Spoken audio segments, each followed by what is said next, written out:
Crack open its epigenesis and watch the pictures as they travel through your neighbor's Wi-Fi. It's the movie of the week, a wholly owned subsidiary of the Rees Company. I'm Steve Rees, the bull of American broadcasting, alongside the great Chris Morganti. How are you, Chris? I'm great. You looking forward to this one? Well, I'm glad that you have this breakdown of the movie prepared for us because, honestly, I'm not sure I have any idea what happened in this movie, and I'm looking forward to you explaining it to me. Wonderful. Well, admitting an early novel. Okay, in that case, let's go to our movie of the week.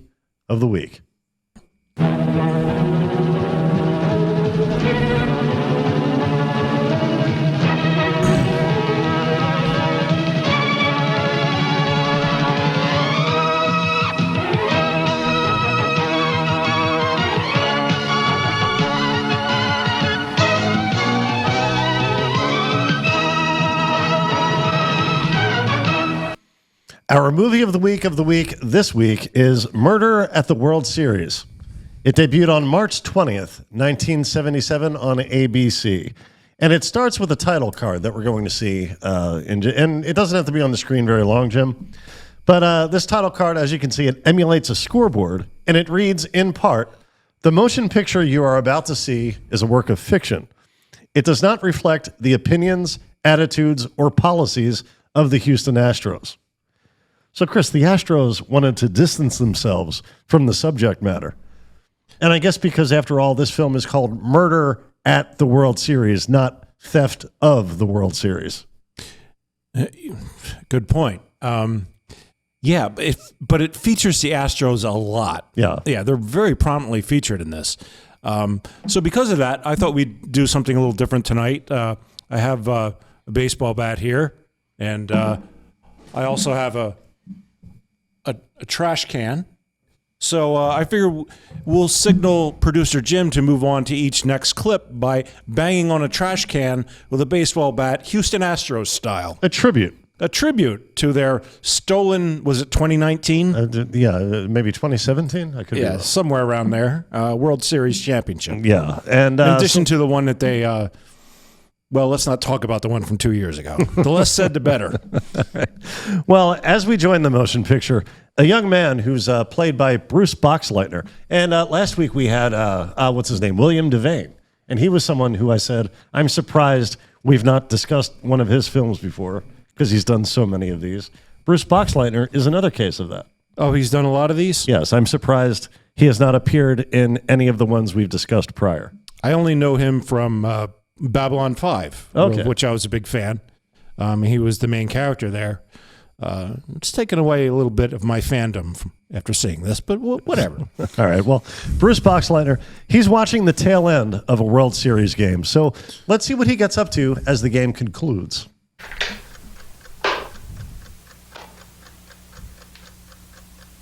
To the Houston Astros. By the time you receive this cassette, I will have kidnapped one of your ladies. Now it's time for you to pay me the money that you owe me. Collect $150,000, and I'll get back to you. Okay, so it sounds like this guy's scheme. I think I know what it is. He plans to kidnap someone, have the Houston Astros pay a hefty ransom, and pin the whole thing on Ronald Reagan. Now, why Ronald Reagan? Well, did you hear the voice he was making? Oh. Was that his real voice? And no. Is he going? He's going to kidnap one of their ladies. Do baseball teams have ladies? What does that even mean? Well, I believe they're called WAGs. Wives and girlfriends. Oh, okay. Yeah. Okay. I think that's what he means by all this. Well, maybe he doesn't speak Carney. Yeah. But what he's really going for is he tried out for the team and didn't get signed. Yeah. So he feels he's owed something by them because he should have a Major League Baseball contract. Okay. Well, luckily he keeps talking, so maybe some of our conclusions may be confirmed or found to be inaccurate. I got you. I ought to send it to you now and not wait, sucker. And blow your mind. What lady? What lady? Are we missing a lady? What lady's he talking about?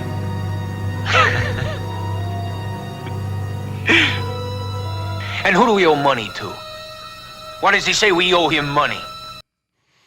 Okay, so the team is meant to be as confused as we are. And that voice is a work. He doesn't speak that way when he's... Now, you thought of Ronald Reagan. I thought of De Niro from Taxi Driver, it came out a year before this. So I think that may have been what he was going for. That may have inspired his performance. But who knows? Well, say what you want about Bruce Boxleitner, but never say he's not a man of action.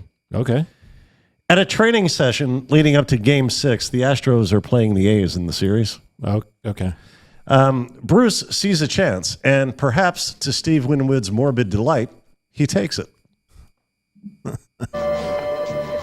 Excuse me, ma'am. I'm with the team. Your husband asked me if I might take you to meet him. Sure.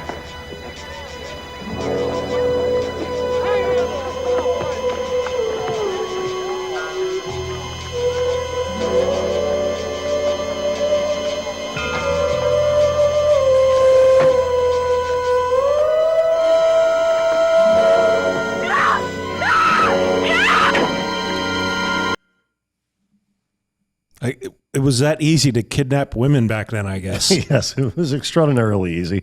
I'm with the team, even though I have no identification whatsoever. Follow me out to this sketchy as hell van. I guess maybe back then those vans weren't that sketchy, though. I don't know. Yeah, I guess they developed a reputation once people figured out what was going on in them. So with this gal in his clutches, it's time to send the Astros another cassette. So we're going to join team executives as they listen to the kidnapper's latest correspondence. And yes, at least for now, he's sticking with that Ronald Reagan gimmick. Let's cue Jim. To the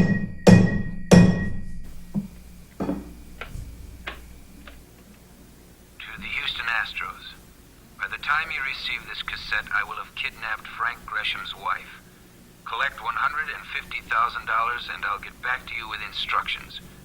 If anything goes wrong, the lady goes boom.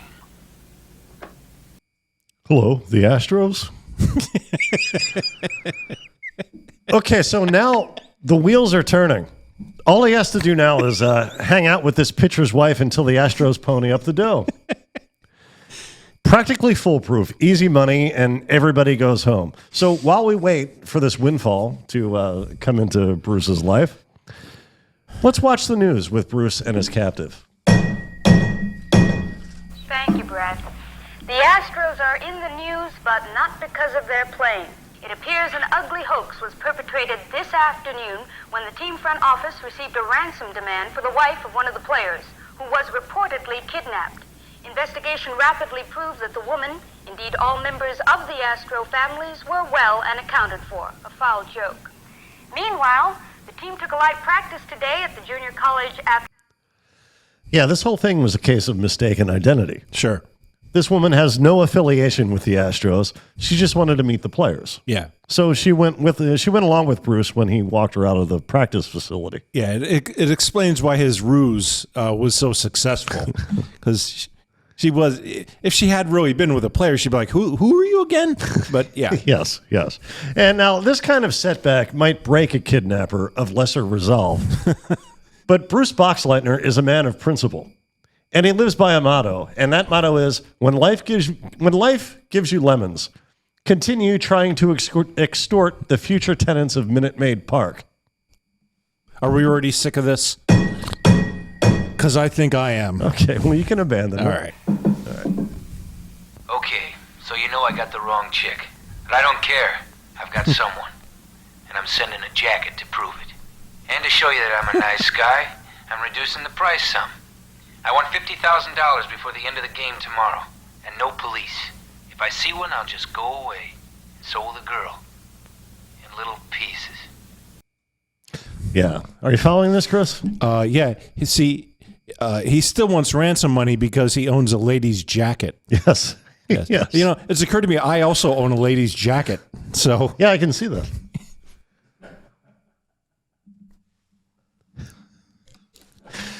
Not quite the level of bluster that defined his previous correspondence. no. He's lowered his ransom. He doesn't know who he's abducted. Wait, so I didn't catch that. What did he lower the ransom to? $50,000. Oh, jeez. Is where it sits now. See, if you date a baseball player, you triple your value on the kidnapping pay scale. Now, he doesn't know who this gal is. So to prove her presence in his van by saying something into the tape recorder, that's not an option. He doesn't ever speak. He just sends along a jacket with the tape. So, yeah. Now, Steve, I got to stop you here because when we started, I said that this movie confused the hell out of me. And you've presented a very cogent analysis of a plot line so far. But in between the scenes that you showed us, they introduced like a dozen characters that I couldn't figure out why they were even there. There was an old lady on a plane.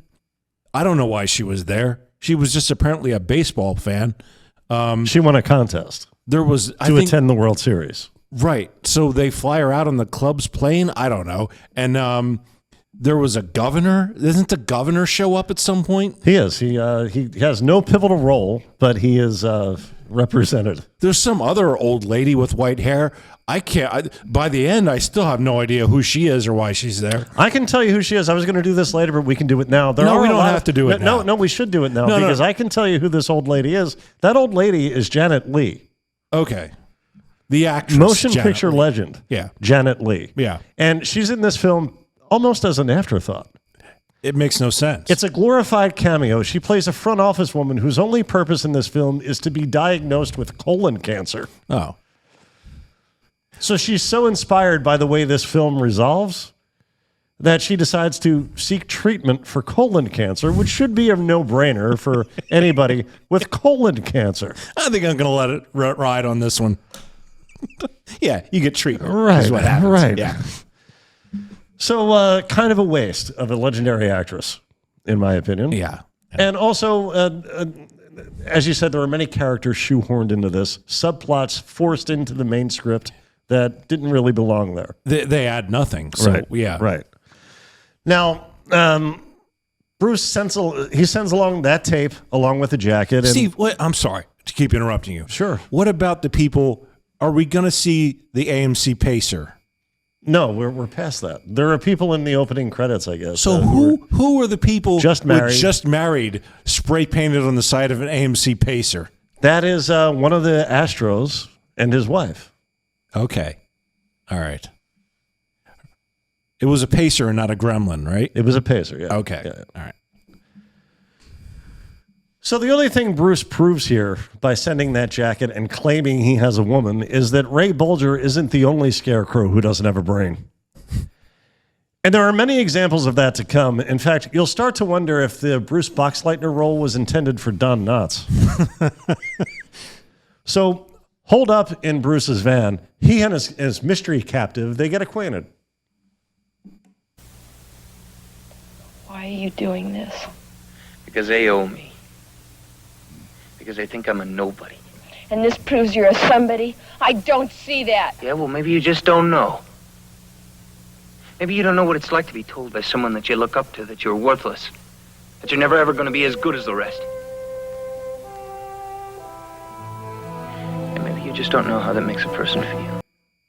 Yeah.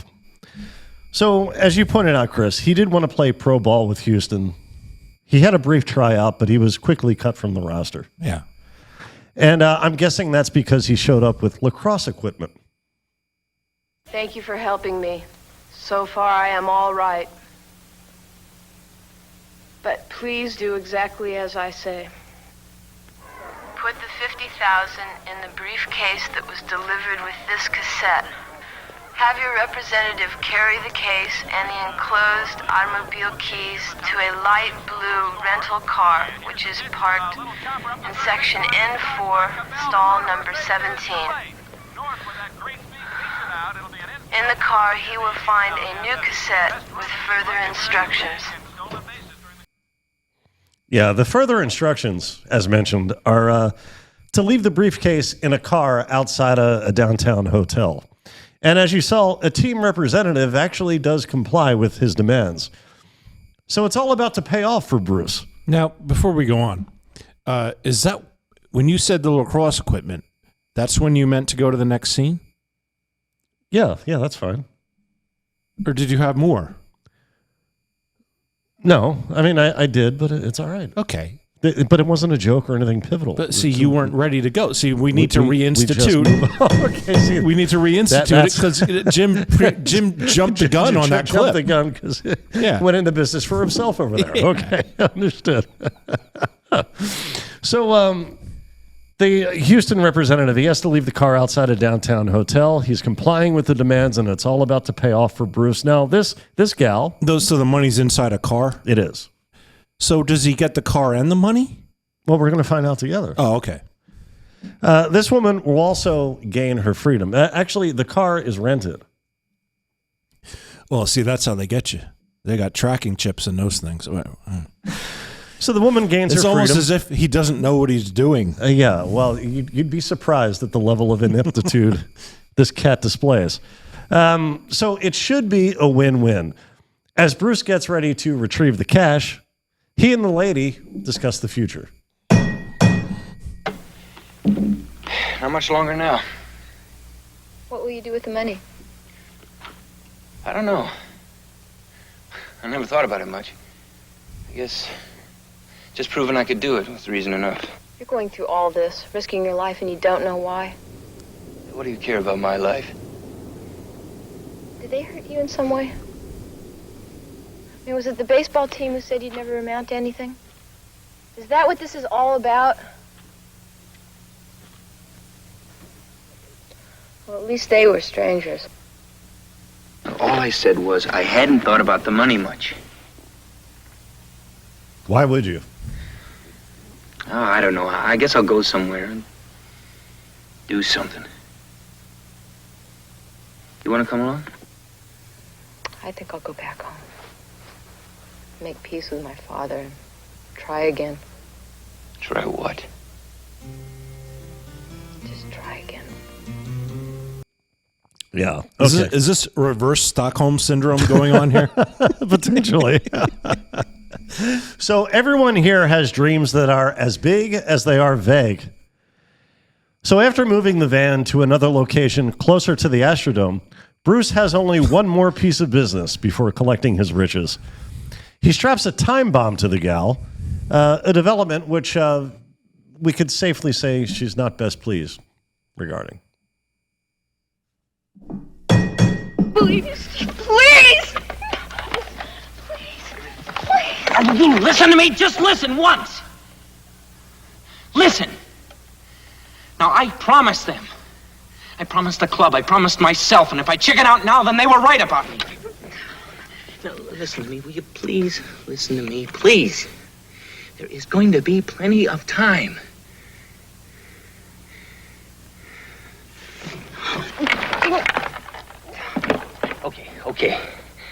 Okay, you win.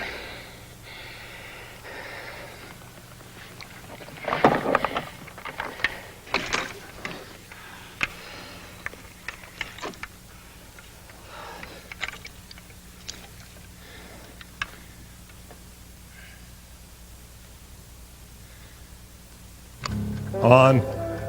What was that? What'd you do? What just happened, Steve? He turned on the time bomb. Yeah. Regardless of his promise not to. Okay. But it's no longer strapped to her. No, it's no longer strapped to her, but it's 4 feet away. Yeah. Plenty of time, he assures her. He'll be back in half an hour. You will live, he goes on to say. Yeah. So let's see Bruce as he sets out for downtown. Collect the cash.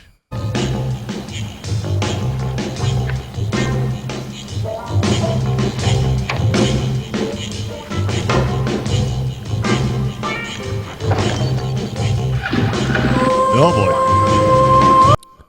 What did he just drop there? He dropped a key. And I'll bet that key he dropped ends up being pretty important. Clearly, it's not possible for a human to be this incompetent. He can't keep screwing up at every turn. So that has to be the last detrimental thing this chap overlooks. There's no way he'll make another crucial error.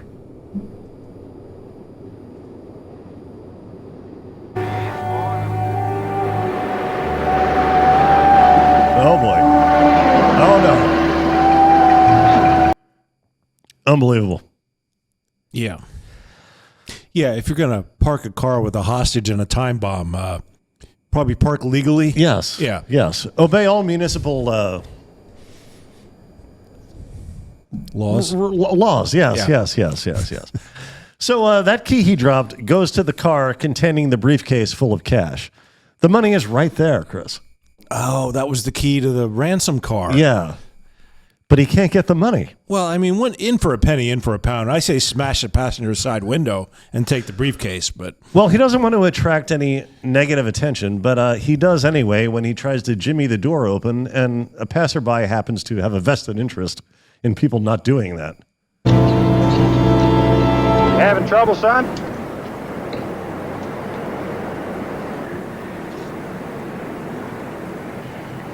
Yeah, I got more than I can handle. See, I'm in town for the game, and my wife's sick back in the hotel, and somehow or another I lost my keys. Got any identification? With the keys.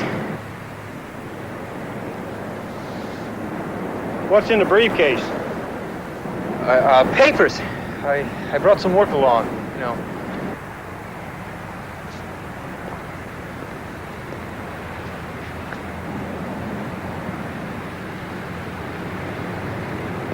You better come with me, son.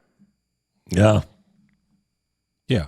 I mean, you would assume the police would be watching this car in an attempt to catch the kidnapper. No, instead they follow a taxi. I'm not sure. That's the only part of this film, the only part of this plot I'm not clear on. Yeah. Why they chose to follow a taxi instead of just scouting out the vehicle in which the money was placed. Uh-huh. So this officer takes Bruce to a budget rent-a-car to verify he wasn't an attempted car thief. Okay. He couldn't run the tag? But it doesn't mean he had rented the car. Yeah. Okay. That would just show that it's a rental car. It's owned by gotcha. budget. Yeah. So here we go. Sure, I remember you. Took out a green Granada. Had to have a tape deck, right? Well, I think I even have a contract. Well, here it is. Mr. Stevens. Right. I wouldn't have any hesitation about giving this gentleman another set of keys. All right, so something finally goes this cat's way. Hey, Chris, do you reckon there's something in this new arrangement he hasn't considered? I would not be surprised if he failed to consider all the variables involved. So you think that thing he failed to consider might end up costing him more time and hassle? It's possible, yes. Well, let's take a look after Bruce receives his replacement car keys. All right, got my keys. Wait a second, my car's downtown.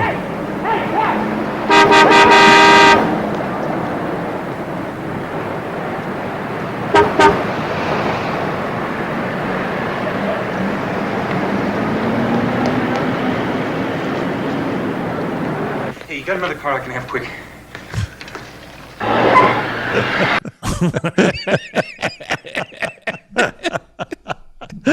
Yeah, he has no way to get back to the first car.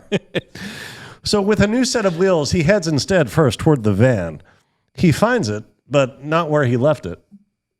Okay. Because of where he left it.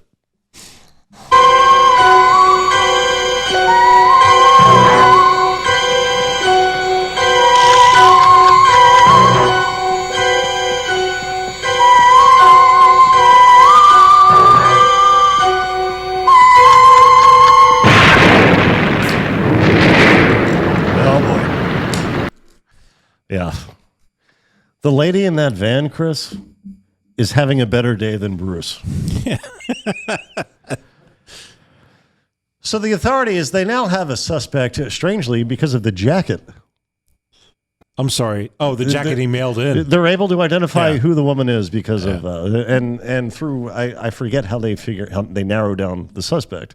But they have a suspect and a motive, and they're correct in both cases. So let's hear the rundown. Well, here we are. 1971, a kid named Steven Cisco walked up to the Houston training camp in Cocoa, Florida. asking for a tryout. Eventually, they thanked him politely and sent him home. That was the same season that Gresham was signed as a free agent. And Gresham and Cisco shared the same locker for 3 days. I want some pictures, a high school yearbook, anything you can dig up.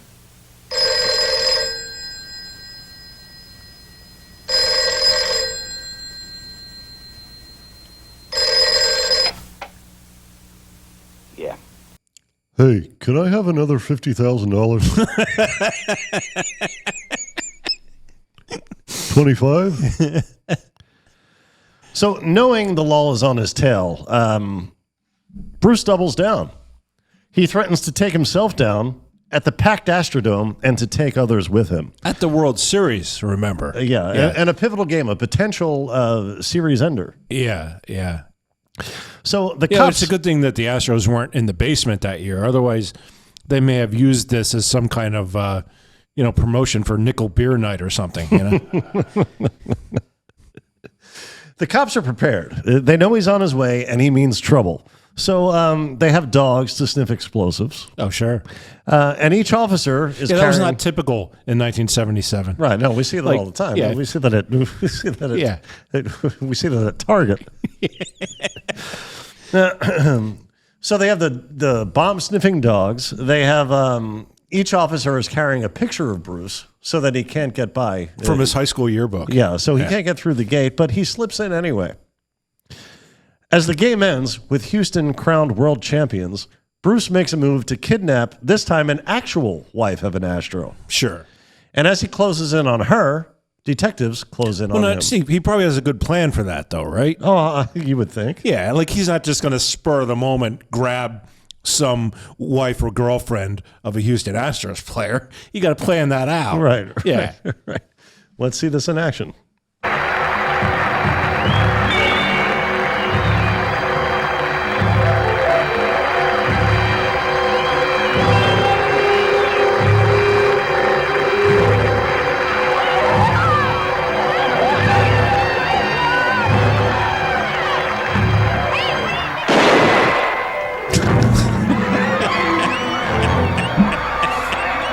Because she said hey or something?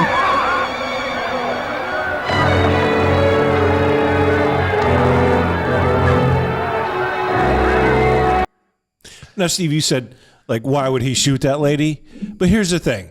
You presented a very concise picture of what this movie is about, but you've shown, every scene that was relevant to the plot. The whole rest of the movie has all this other stuff going on. There was a whole series of scenes with that woman in it. And yes. I don't know I still don't know who she is. She's a reporter. She's a local TV news That's reporter. right. She's a reporter. Yeah. Yeah, but all her plot lines are every scene she's in is meaningless. Well, initially, she's putting together the story faster than law enforcement. Okay. Okay. And she is not fatally shot, or she's not even wounded. Her gigantic 1970s tape recorder that she has strapped to her shoulder stops the bullet. Yeah. So everybody goes home. The Astros get a parade, and Bruce gets apprehended. Yeah.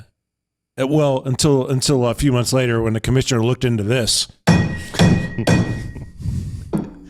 Anything you want to say about this movie before we rate it? I'm ready to rate it. I don't even know what to rate this because I don't even know if it was a movie. I feel like it was some kind of avant-garde experiment. I don't know if the person who wrote this or anyone involved had ever actually seen a movie.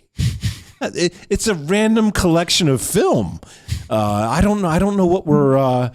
It's like Taxi Driver meets Bull Durham, and you might think, well, those were pretty good films, right? But it also meets 5 other films that you don't want to watch. Also meets a Houston Astros game, which no one wants to watch. So I don't know what this is. I can't even rate it. I don't know. Yeah, the main character is so stupid, Chris. I found myself rooting for him because I thought, what a great role model he could have been for the mentally challenged. Mentally challenged people who have caper aspirations. Yeah. So I would give it 2 out of 5 Meredith Baxters. Worth a single watch just to marvel at this new level of human incompetence. By the way, can you think of another film where they put so much energy into establishing a kidnap victim, and then the end of it is just a shot of a van blowing up, and you never see her again? Like that's a I always mispronounce it, but Deus Ex Machina way of getting rid of a character. You know, I don't know. Do we have anything else for this week? You don't have a Meredith Baxter rating for this? If I have to rate it, I'm going to give it 1/2. So 0.5. All right. In that case, anything you didn't talk about, you might want to talk about. No. Okay. Well, thanks so much, Chris Morgani, Jim Corhan. I'm Steve Rees. Oscar Bibi. Holy Magano. Eat them raw. We did it. I got lost.